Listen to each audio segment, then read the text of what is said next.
अगर आप banking exam 2025 को टारगेट कर रहे हो, चाहे वो एसबीआई है, आईबीपीएस है या आरआरबी पीओ एंड क्लर्क है, तो अगर आपने ये 3 रूल समझ लिए, ये 3 गोल्डन रूल, तो आपके सिलेक्शन के चांसेस बढ़ जाएंगे। रूल नंबर 1, बिफोर स्टडी आपको एग्जाम की नीड को समझना है। एग्जाम की नीड को कैसे समझे? जिस भी एग्जाम की तैयारी कर रहे हो, आप पहले जानो कि उसका सिलेबस क्या है, प्रीवियस ईयर का ट्रेंड क्या कहता है। ऐसा करने से आपको ये पता चलेगा कि प्री में क्या इंपॉर्टेंट है, मेंस में क्या इंपॉर्टेंट है, प्री और मेंस दोनों को एक साथ कैसे प्रिपेयर करना है, तो कम टाइम में ज्यादा आउटपुट निकलेगी।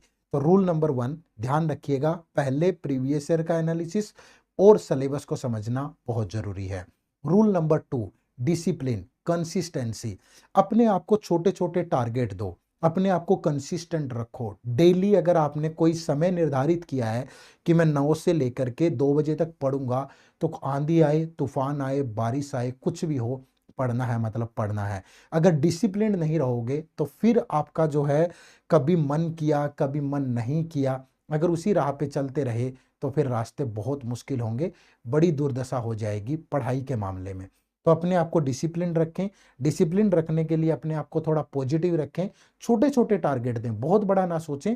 डेली आप देखें कि आज मुझे इस पर्टिकुलर सेक्शन का ये टॉपिक कवर करना है, यहाँ पे मुझे 25 सवाल प्रैक्टिस करने हैं, तो छोटे छोटे टारगेट दें, डिसिप्लिन रखें, अपने आप को कंसिस्टेंट रखें।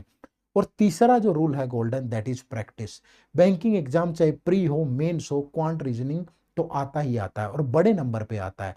और इन दोनों सब्जेक्ट बिना प्रैक्टिस के करना बहुत मुश्किल होगा। तो चाहे सबसे पहले टॉपिक वाइज प्रैक्टिस से शुरू करें, फिर सेक्शनल प्रैक्टिस करें, फिर फुल लेंथ करें, बट प्रैक्टिस अच्छी खासी जरूर करें।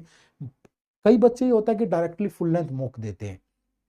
मैं हमेशा सजेस्ट करता हूं कि फुल लेंथ मॉक देने से पहले आप पहले टॉपिक वाइज कर लो, फिर आप सेक्शन वाइज कर लो, फिर फुल लेंथ कर लो। अगर फुल लेंथ 10 टेस्ट भी दोगे ना, लेकिन उससे पहले अपनी गलतियों को एनालाइज करोगे, देखोगे हर टेस्ट के अंदर कि मैं क्या गलतियां कर रहा हूं, और उनको इंप्रूव करोगे, प्रॉपर एनालिसिस करोगे, तो वो आपके लिए बहुत बेहतर रहेगा। तो चाहे करंट अफेयर है, इंग्लिश है, उनकी भी प्रैक्टिस इतनी ही जरूरी है। क्योंकि करंट अफेयर सिर्फ पढ़ के जाने से अगर यही नहीं पता चला कि क्वेश्चन किस तरीके से फ्रेम हो सकता है, तो फिर मुश्किल हो जाएगा। तो प्रैक्टिस ज़्यादा से ज़्यादा जरूर करें। उम्मीद करूंगा इन 3 गोल्डन रूल को फॉलो करके इस बार बैंकिंग एग्जाम में आपको सफलता जरूर मिलेगी।